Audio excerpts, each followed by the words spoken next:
Welcome everybody to my first ever press conference. Strange to think I've never done one of these before, but I saw the comments and confusion circling online, and it seems the usual press release was not enough, so here we are, I guess. Now, simmer down. I won't be taking any questions at the moment. I've noted all the questions and queries from over the last week, and I'll do my best to answer them right now. Hopefully, that will cover any that you guys have too. So, yes, I dropped Whimsicott and Garchomp. Now, I see the pitchforks, and I've felt the barrels pointed at the back of my head all week, but let me explain. Week 1, Wims kind of did absolutely nothing. Not her fault. That abysmal performance was on me 1000%. Week 2, Wims wasn't needed at all.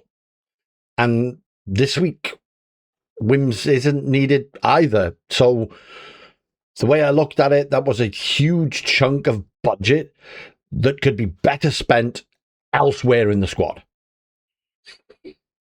And let's be honest, without Wims to support it, Mega Chomp just isn't going to perform to the level needed to drive this team forward. More often than not, I'd be running base Garchomp, which forces me into Mega Gardevoir every week. Gardy just isn't the powerful force she used to be. So I needed another option, an alternative Mega for the games when I just couldn't use Gardevoir. And that's how we arrived at Venusaur. Big V was the Mega I initially wanted to build around. The first mock draft I did was designed around Mega Venusaur and the other team mascot, Sableye. So with him still on the board, I had to sign him up. I've been running him on ladder as well for early season practice, and we just vibed. I had to adjust my play style. Let's face it, Venu isn't ever going to be a hyper offense mon. He's bulky and chill, but he's forgiving. You just need to get him into the position to succeed. And I was shocked at how much I enjoyed working with him. Of course, my best frenemy forever and next opponent, Tommy, has Sableye, so we couldn't grab my little demon buddy. But we absolutely need to keep the franchise identity and get a prankster mon in the door. And I saw one that doesn't quite have the same tools as Sableye, but she has some, and a few that probably support Gardevoir a little better than Sableye would. Meowstic. Psycho Kitty is going to be a very, very fun addition to the squad, and really leans into the change in playstyle and evolution of the franchise. I honestly thought the evolution was going to take longer, and this was going to be almost a bridge season, but it seems the bridge was burnt to ash during the sandstorm of week 1.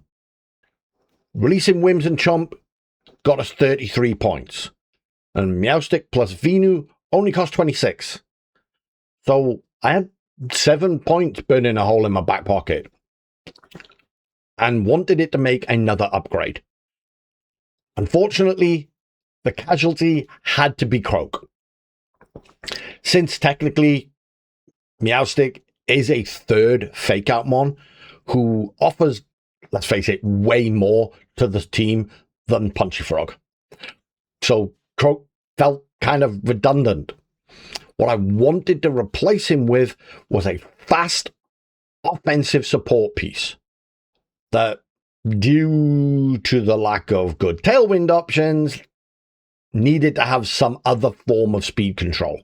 With the 11-point budget, I was drawn to one mon and one mon only. Zoroark Hisui.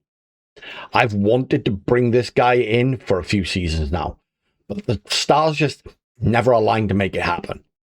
It's admittedly a tough mon to use well, but with a nice speed tier at 110 and access to great support tools as well as decent coverage, and that 125 special attack, even if I can't make use of his ability the best, he still provides a ton to the team. Now, the keen-eyed amongst you will look at this squad and realize this really is not the type of team I normally play. It doesn't have fast tailwind, it doesn't have sun, all the mons are pretty bulky and versatile. Hell, with King Gambit and Zoroark, this could easily pass for a Draco team. I'm still having to learn how to play setup well, but I think this team I can get by without relying on that too much. It has a lot of natural bulk and good speed tiers, so I think we can afford to be a bit more aggressive with our training and push the damage button. So this is the new Paldea Prankster roster, and the squad I think gives us the best shot at that elusive playoff win. I won't pretend like I'm not tempted to make use of those last couple of trades, but for the time being, I'm happy with the tools at my disposal. So, thank you all for your time. Are there still any questions?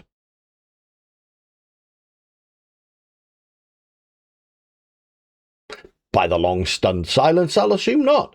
So, thanks again, and I'll see you all for week 3.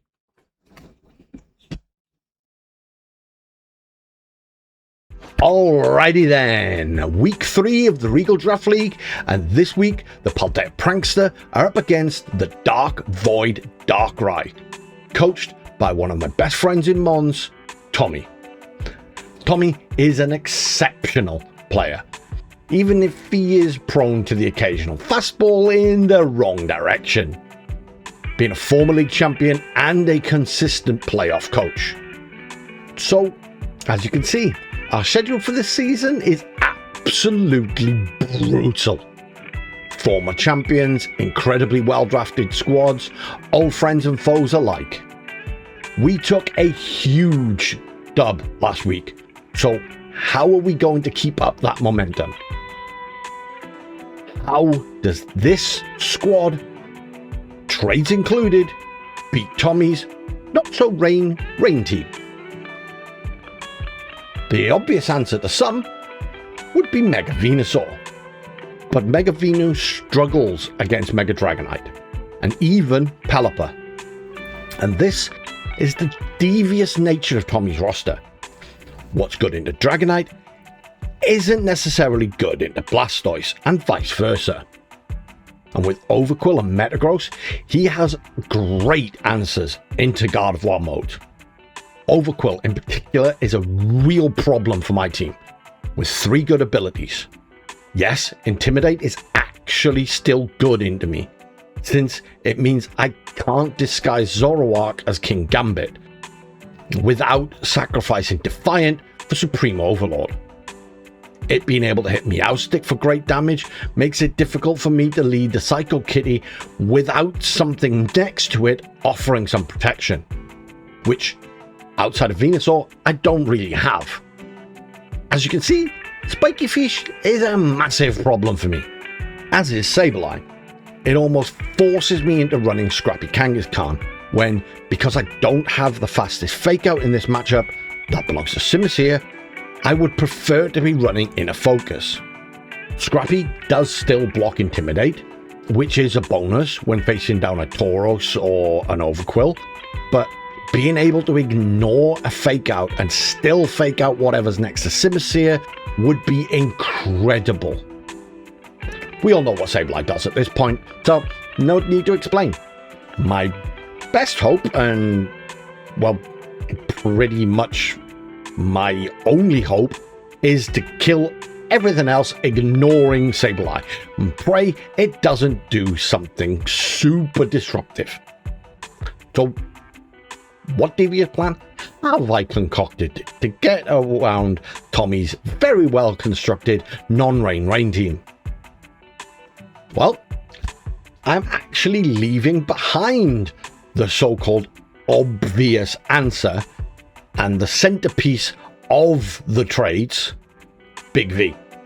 Tommy's new team is it's way too anti-Venusaur. It's defensively pretty good outside of the two flying types, but in prep it struggled to deal meaningful damage to, well, pretty much anything.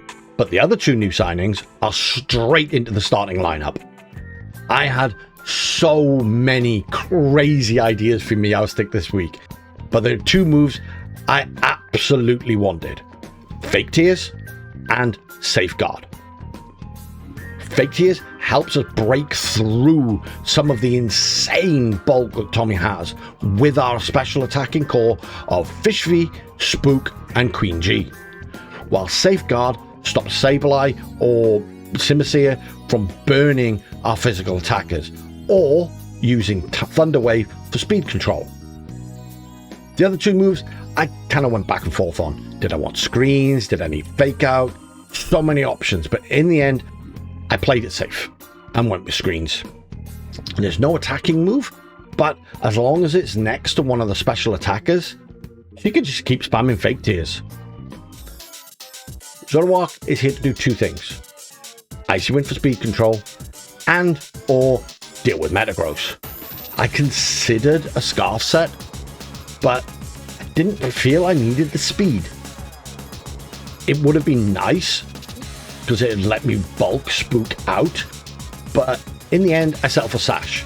What this allows me to do is guarantee get off two strong attacks.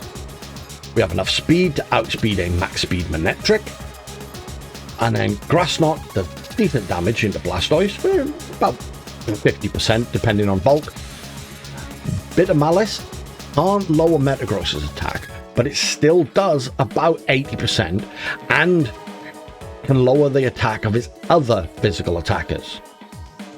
I'm starting to see a little bit of a theme with Kangaskhan.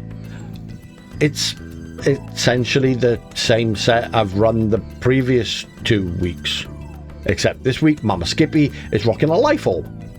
I wanted to actually put out some damage this week. I'm also running Ice Punch over Protect, just like in week 1, because if Mega Dragonite has had its multi-scale broken and is anything less than max invested in HP, then it's good night and goodbye. King G is a more standard set this week. Trouble to get around an Aura Sphere from Blastoise, Swords Dance, and Double Dark. He only has 2 Dark Resists, and those are his Intimidate mons. Overquill doesn't do much into King G, but Tauros could be an issue. But I can swap to Mega Guardian 4 times resist fighting, so it's pretty damn safe unless he makes one of his patented massive reads and sends an Iron Head my way. Speaking of the Queen, I'm not going to lie, this moveset is very much subject to change. Hyper Voice and Protect are the only moves really that are locked in.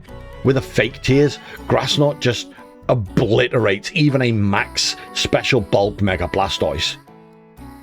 But if he's not insanely bulky, then a Moonblast is pretty likely to KO. I think it's like an 80% chance.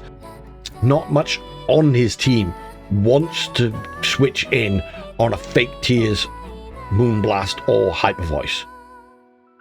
But with this special attack investment, Moonblast isn't quite guaranteed to pick up the KO on a max HP Dragonite.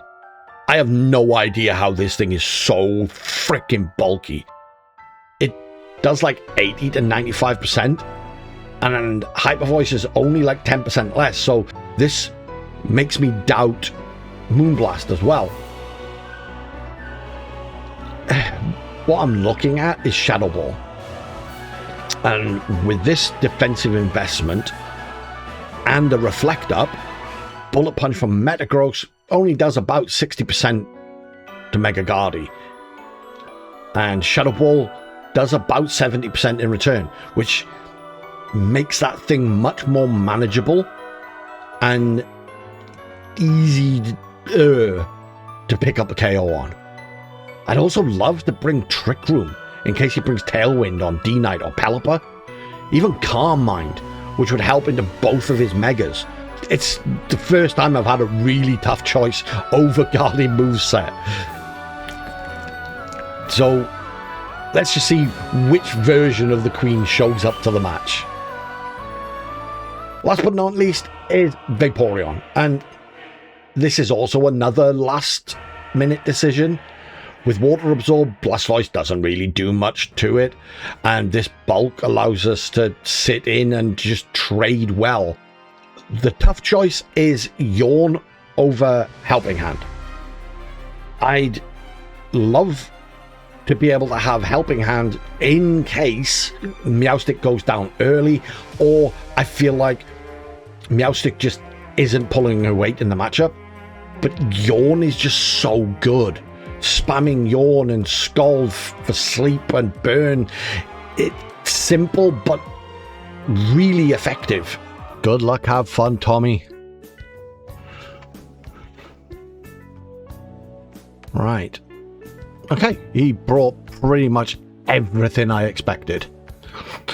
So, what do we want to do? I want to lead you.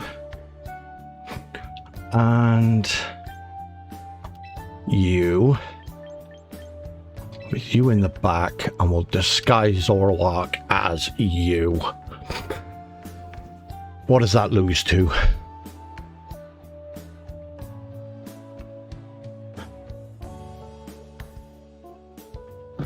The only thing that's going to give that problems is if he leads Overquill. Other than that, I think we're good.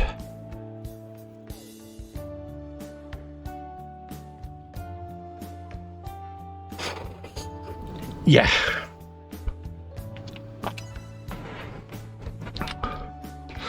Let's do this. Tommy is always one of my hardest opponents, and he claims he's tried to be creative this week. Pelipper Overquill, okay?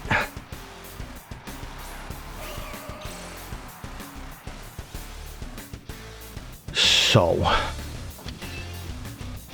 we will reflect and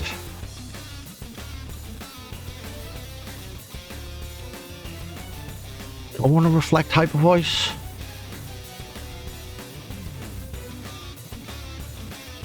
No. I'm Cobra Buried and I'm Sashed, so I'm going to Fake Tears, the Pelipper, and Hyper Voice.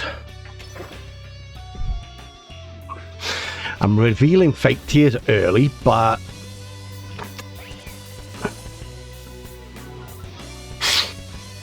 it's going to help me get rid of the Pelipper quicker. Yeah, you crunched into that.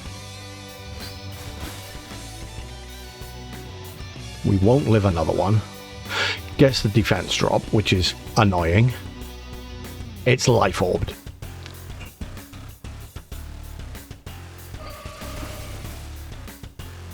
Pelipper Sashed. Okay. Let's note these down.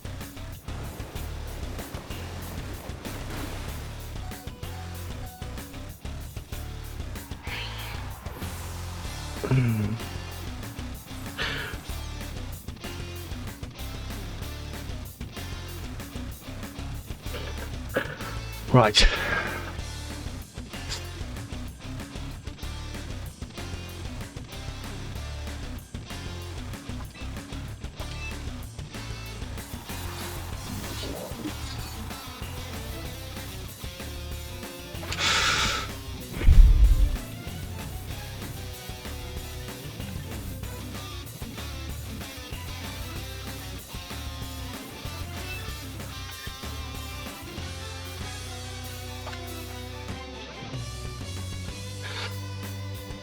don't think I'm going to get anything off with Spook now. So, I'm going to SD.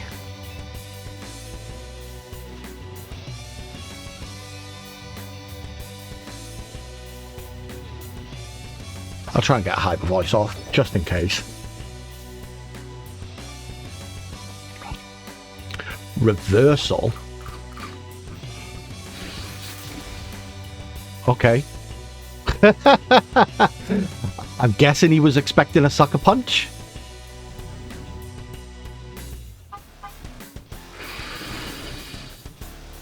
I lived on one. That's crazy.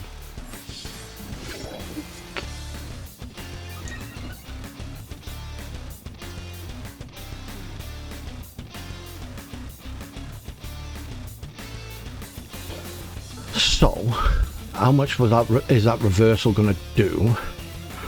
So we've got Overquill.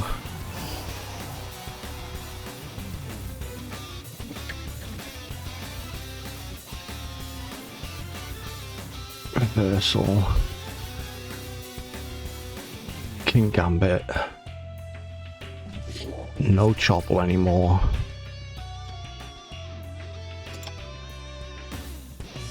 Still doesn't do shit. So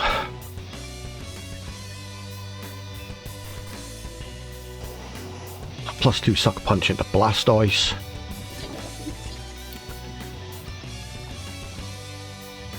Grass Knot just in case.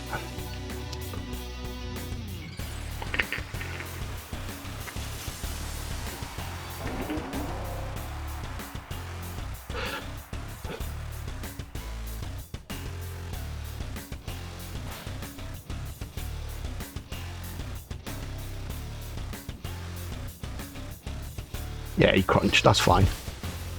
The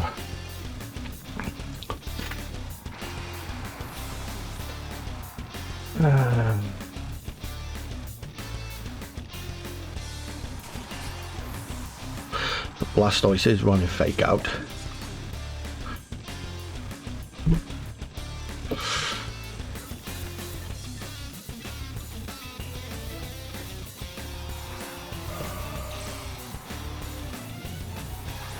And he brought Metagross, okay.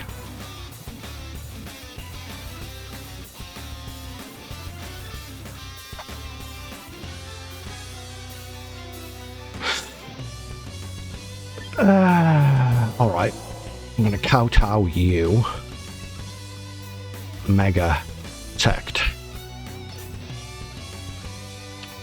I don't want to risk the Sucker Punch just in case he's running speed on his Metagross and he outspeeds my King Gambit.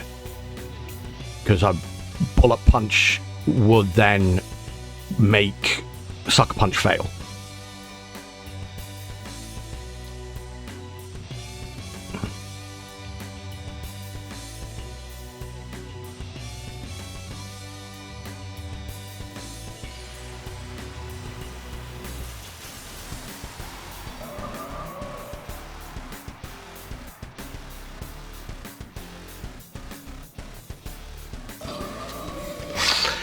The Protect here is pretty obvious, but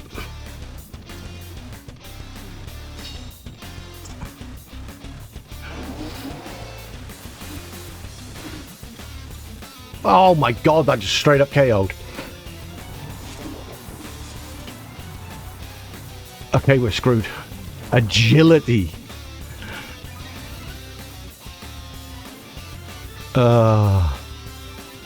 I don't want to reveal my Grass Knot, so I'm just going to Moonblast.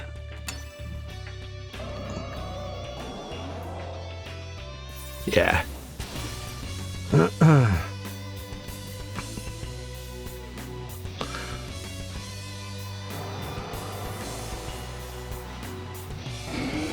Oops.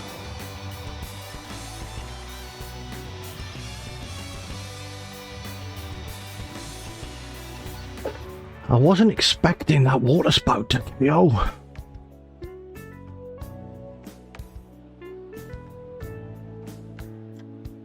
Yeah. from there, it was kind of a roll, but a roll in his favor. Okay.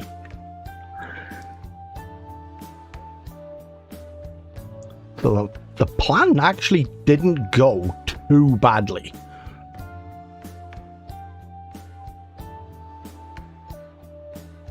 Overquill was the problem I expected, to be honest.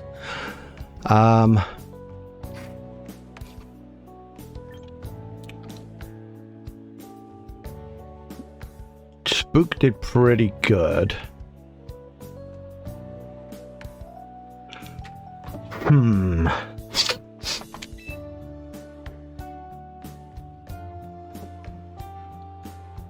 Do I just want to lead Guardy? Or...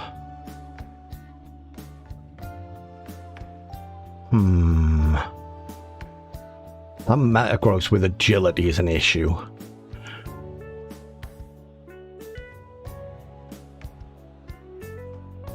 Especially if he gets it in alongside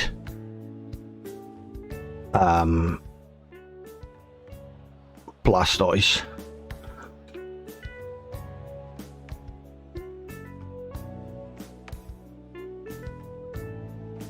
Oh shit.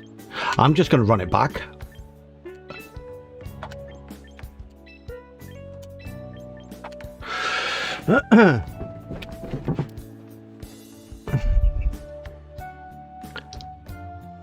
I think with a little bit better decision making, the stat 4 will win. He's just gone straight for the Blastoise this time. Okay. This is perfect.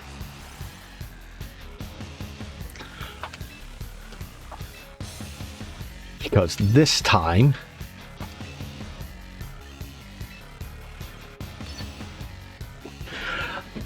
Fake Tears, Spook outspeeds, and Grass Knot will destroy it.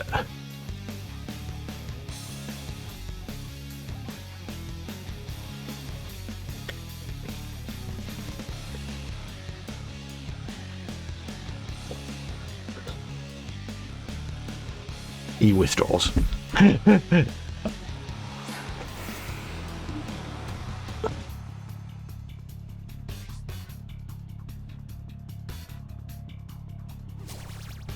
He called it. Cheeky, cheeky, cheeky. Yeah, Tailwind. That's alright. I lost nothing.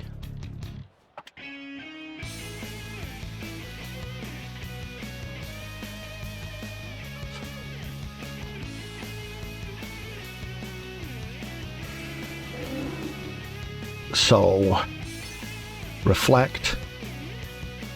Bit of Malice.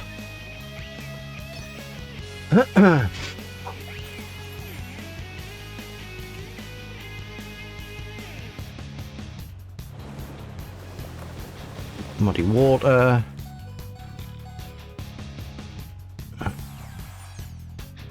Reveals my Zoroark. Oh, he's faster? Oh, he's Tailwind up. Oh, you idiot. You idiot. I forgot Tailwind.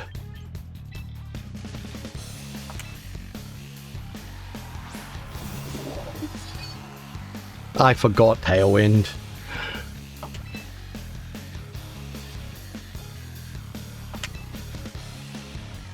Get the light screen going.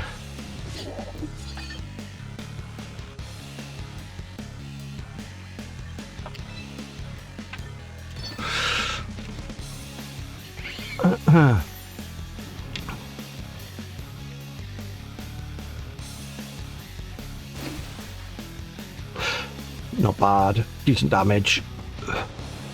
Body water.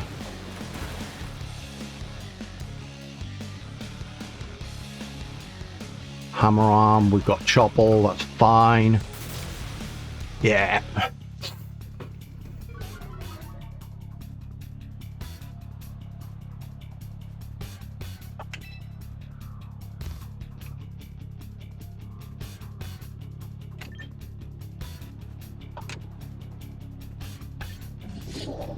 How many turns of rain are left? Still 2.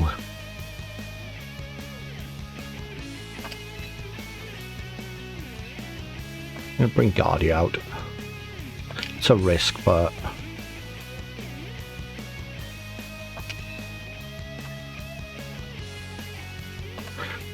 I have to sucker.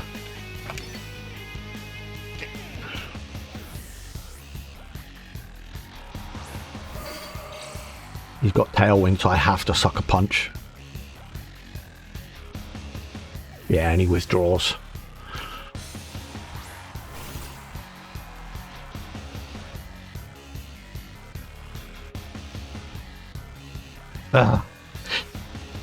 He called me.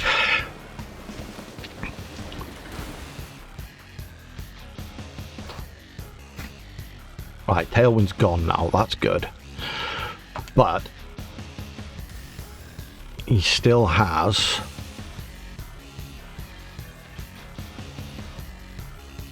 Pelipper at full health with Sash.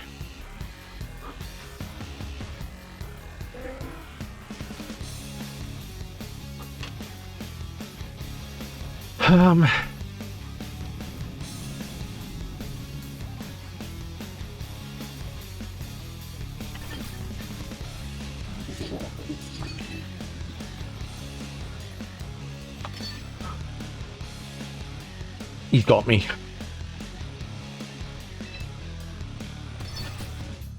He's got me. I can't win this now, I don't think. Ah, if I hadn't forgotten a freaking Tailwind.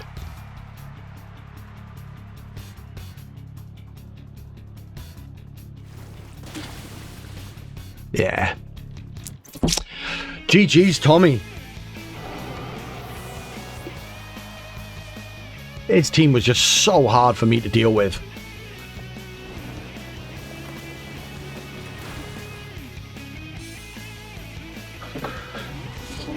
I was expecting him to set up Tailwind again there. But, yeah, GG's, man.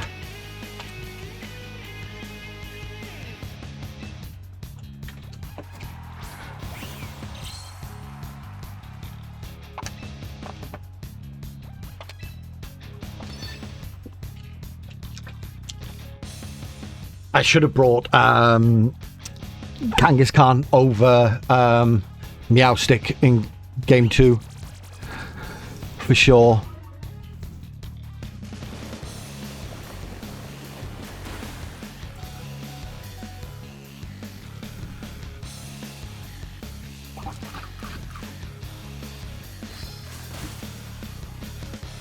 But that Overquill was a nightmare in prep.